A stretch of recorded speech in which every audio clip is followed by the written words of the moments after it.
আমি এ বাসায় থেকে ডিভোর্স দিতে চাই, জরুলের সাথে দূরত্ব বাড়িয়ে দিই। আমি আসলে দূরত্ব বাড়িয়ে দিয়েও লাভ হচ্ছে না, কারণ জরুল আমাকে জড়িয়ে ধরা ছাড়া ঘুমাতো না। মাঝে মাঝে আমাকে ঘুমের মধ্যে রেখে ওর কাছে যেত, আমি বুঝতাম আর কাঁদতাম, কিছু বলতাম না। জরুলকে আমি চাপ দিলে মেয়েটাকে তালাক দিয়ে দিত, কিন্তু মুসলিম হিসেবে, মানুষ হিসেবে আমি সেটা করিনি, আল্লাহকে ভয় পেয়ে। কারণ ওকে তালাক দিলেও জরুলের সাথে আমার সুখ হতো না, আজীবন আমাকে কষ্ট পেতে হতো। আমি খুব কাঁদতাম, খুব বেশি কাঁদতাম, কারণ জরুলকে ছাড়া থাকবো কিভাবে এটা চিন্তা করে।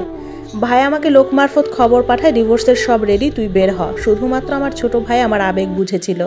সেই সময়টাতে ভাই আমাকে অনেক সাপোর্ট দেয়। আমি চলে আসার জন্য রেডি হই, কিন্তু আসতে গিয়েও আসতে পারি না। প্রতিদিন বলি আজ চলে যাব, কিন্তু জরুলকে আরেকদিন দেখার লোভে, আরেকটা রাত জড়িয়ে ধরে ঘুমানোর লোভে থেকে যেতাম। তাকে জড়িয়ে ধরে কাঁদতাম, যে কান্নার কোনো শব্দ ছিল না। বেশি প্রেমের বিয়েগুলোতে এমনটাই হয়, কেউ বেঁচে থেকে মরে যায় আর কেউ সত্যি সত্যি কারো হাতে মরে যায়। এমন করতে করতে 7 দিন পার হয়। 7 দিন পার হওয়ার পরেও আমি বের হতে পারছিলাম না, কারণ আমি জরুলকে আসলেই হারাতে চাই না, কিন্তু আমার দ্বারা সতীনের ভাত খাওয়াও পসিবল না। পরের দিন বিকেলবেলা আমি বের হয়ে আসি। জরুল ওই মেয়েটার সাথে কথা বলছিল, সেটাই দেখলাম বের হওয়ার সময়। আমাকে কাজের মেয়েটা জড়িয়ে ধরে অনেক কেঁদেছে আর আমাকে বলেছে আমি জানাবো সব খবর আপনাকে। আসার সময় মেয়েটাকে আমার কানের দুলজোড়া দিয়ে আসি, কারণ আমার আপন বলতে তখন ওই বাড়িতে ওই মেয়েটাই ছিল।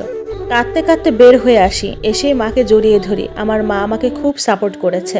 আমি খুব ভেঙে পড়ি, বারবার মনে হচ্ছিল গিয়ে জরুলকে জড়িয়ে ধরলে আমার সব ব্যথা দূর হয়ে যাবে, কিন্তু মন বলতো জরুলের তো বউ আছে ঘরে। ছোট ভাই ডিভোর্সের সব রেডি করে, আমি সাইন দিয়ে ফেলি। আমি জরুলকে খুব ভালোবাসি, ঘুমাতে পারতাম না, কারণ জরুলকে জড়িয়ে ধরা ছাড়া আমার ঘুম আসে না। ঘুম ভাঙলে অবচেতন মনে জরুলকে খুঁজতাম। জরুলের খবর কাজের মেয়েটা আমাকে দেয়। আমি আসার পর জরুল আমার রুমে গিয়ে দেখে আমি নেই, তারপর ঘরের জিনিসপত্র ভাঙচুর করে। আমাকে নিতে আসতে বের হওয়ার সময় জরুলের মা জরুলের পা ধরে বলে আমাকে দুধের দাম দে, আর দাম স্বরূপ আমাকে যেন আর না আনে। আমি ডিভোর্স পাঠানোর পর জরুল অনেক কেঁদেছে আর আমার রুমটা তালা মেরে দেয়। সে বলে এটা হাসির রুম, কখনো যেন এটাতে কেউ না ঢুকে। দিন যত যায় জরুল আমার শূন্যতা অনুভব করে, নেশার মধ্যে নাকি আরও ডুবে যায়। এসব শুনে আমি আরও পাগল হয়ে যাই। তখন আমার পরিবার আমাকে ঢাকায় পাঠিয়ে দেয় এবং আমার বিয়ের জন্য তোড়জোড় চালায়। আমি জরুলের জন্য অনেক চিঠি লিখতাম, কিন্তু সেগুলো আর পাঠাতাম না। আমি এতটাই ভেঙে পড়েছি, আমি রাস্তাঘাটে পর্যন্ত কাঁদতাম। আমার আল্লাহ জানেন আমি কত কষ্ট পেয়েছি। আমি কষ্ট সহ্য করতে না পেরে আল্লাহর কাছে মৃত্যু চাইতাম। আমার পরিবার এসব সহ্য করতে না পেরে আমার মা বলেছিল আমি যেন জরুলের কাছে চলে যাই, কিন্তু আমি আসিনি, কারণ আমি সতীনের ভাত খেতে পারবো না। কাজের মেয়েটার সাথে যোগাযোগ করতে চাইতাম, কিন্তু আমার মা দিত না। জরুলের সাথে 3টা মাস আমার কোনো যোগাযোগ নাই। আমার পরিবার আমার ফুফুর ননদের ছেলের সাথে বিয়ে ঠিক করে। আসলে ভাগ্য করে আমি অবিবাহিত ছেলে পেয়েছি, কারণ ডিভোর্সি মেয়েদের অবিবাহিত ছেলের সাথে বিয়ে হওয়া মানে আকাশের চাঁদ ছোঁয়ার মতো ব্যাপার। বিয়েতে রাজি ছিলাম না, কিন্তু পরিবারের পরিস্থিতির কারণে বিয়েটা হয়। বিয়ের 3 দিন আগে আমার মা আমাকে বলে তোর সমস্ত আবেগ ভালোবাসা দিয়ে জরুলকে একটা চিঠি লিখ, এটাই তোর জীবনের শেষ চিঠি যেন হয়। আমি চিঠি লিখি, ভালোবাসার জরুল, কেমন আছো? তোমাকে ছাড়া আমি ভালো নেই, কখনো হয়তো ভালো থাকবো না। জরুল, আমার ভালোবাসার কোনো কমতি আমি রাখিনি, আমার আল্লাহ জানেন। জরুল রে, কেন আমার সাথে এমন হলো? বিয়ের এত বছরে আমি তোমাদের মন জয় করতে পারিনি। জরুল, আমার সাথে যে অন্যায় তোমরা করেছো তার বিচার কোথায় পাবো? আদৌ কি বিচার হবে?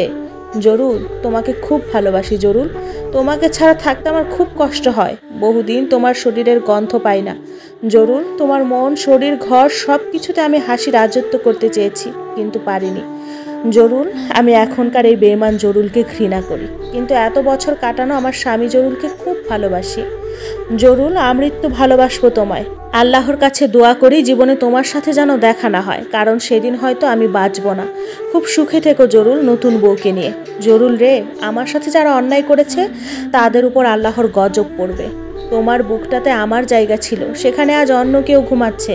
তোমাকে ছাড়া আমি ভালো নেই জরুল। জরুল, তোমাকে ভুলতে পারার ওষুধ আমি কেন খুঁজে পাচ্ছি না? আমাকে ভালোবেসো জরুল, আজীবন মনে রেখো আমি তোমায় ভালোবাসি, আমার প্রাণের স্বামী। আমার জরুল, আমার জরুল, আমার জরুল। ইতি তোমার এক সময়ের বউ। চিঠিটা আমার মাকে দেই। এরপর আমার মা, ভাই, ফুপু আমার বিয়ের আয়োজন শুরু করে। আমি ছেলেকে দেখিনি আর দেখার ইচ্ছেও নেই। আমি পাগলের মতো কাঁদতাম, আর এসব দেখে সবাই বলতো আমি মনে হয় বাঁচবো না। আমাকে কোনো রকম শাড়ি পরিয়েছিল, এরপর কাজে এসে বিয়ে পড়ায়। কবুল বলার পর যখন রুম থেকে সবাই চলে যায়, আমি আমার মা ফুফুকে বলি আমি এমন দিন চাইনি, আমি জরুলকে নিয়ে বাকি জীবন কাটাতে চেয়েছি। আমি কেন জরুলের ব্যথায় ব্যথিত? আমাকে যখন শ্বশুর বাড়িতে নিয়ে যাচ্ছিল, আমি কান্না করতে করতে হুঁশ হারিয়ে ফেলি। আমার হুঁশ আসে প্রায় 4 ঘন্টা পর। আমাকে তখন বিছানায় শুয়ে রাখা হয়। বিছানাটা ছিল ফুল দিয়ে সাজানো। হুঁশ ফেরার পর কিছু সময় মনে হয়েছিল জরুল সাজিয়েছে, কিন্তু না, আমার তো বিয়ে হলো কয়েক ঘন্টা আগে। আমার শাশুড়ি আমাকে বলল এখন ভালো লাগছে? আমি বলেছি জি, এখন একটু ভালো লাগছে। আমাকে একটু লেবুর শরবত বানিয়ে দিয়েছিল, খেয়ে খুব আরাম পেয়েছিলাম। শরবত খেয়ে একদম ঘুম। রাতে খাবার খাইনি। পরের দিন সকালে ঘুম থেকে উঠে আমার গায়ের উপর কারো হাত পেলাম। মনে করেছি জরুল আমাকে জড়িয়ে ধরেছে, কিন্তু এরপর মনে হলো নতুন স্বামী। উঠে হাত মুখ ধুয়ে শাশুড়ির কাছে গিয়ে মন খারাপ করে বসে রইলাম। তিনি আমাকে বলল কাল রাতে কিছু খাওনি, একটু কিছু কি খাবে তুমি? নাস্তা দেই? আমি একটা বিস্কুট আর চা খেলাম। এরপর বসে আছি মন একদম খারাপ, কারণ এমন দিন আমি চাইনি। এরপর আমি রুমেও যাইনি।